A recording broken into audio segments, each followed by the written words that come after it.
আসসালামু আলাইকুম সম্মানিত দর্শক, আশা করি সবাই খুবই ভালো আছেন।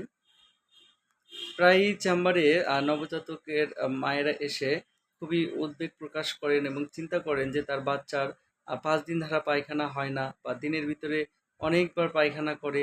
এতে নিয়ে তারা খুবই চিন্তিত থাকেন। হ্যাঁ, এখানে একটা নবজাতকের সপ্তাহে কতদিন পায়খানা করে বা দিনে কতবার পায়খানা করবে সেটা স্বাভাবিক। এ নিয়ে কথা বলব। ৬ মাসের আগে যদি একটা বাচ্চা সারাদিনে ২০ বারও পায়খানা করে তাহলে সেটা নিয়ে ভয়ের কিছু নেই।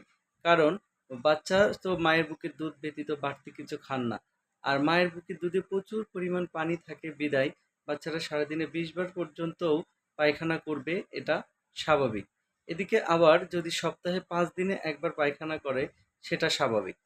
৬ মাসের আগে এই সারাদিনে ২০ বার পায়খানা করা এবং সপ্তাহে ৫ দিনে ১ বার পায়খানা করা এটা স্বাভাবিক। কিন্তু ৬ মাসের পরে একটা বাচ্চা যদি আ সা ৩ দিন পর বা সপ্তাহে ৩ বার পায়খানা করে তাহলে এটা স্বাভাবিক এবং দিনে যদি ৩ বার পায়খানা করে এটাও ৬ মাসের পরে স্বাভাবিক। আমার আপনার সকলের ক্ষেত্রেই স্বাভাবিক। কিন্তু দিনে যদি ৩ বারের অধিক পায়খানা করে সেটাকে আমরা বলব পাতলা পায়খানা এবং সপ্তাহে যদি ৩ বারের বেশি বা ৪ দিন পর পায়খানা করে সেটাকে আমরা কোষ্ঠকাঠিন্য বা কনস্টিপেশন বলব।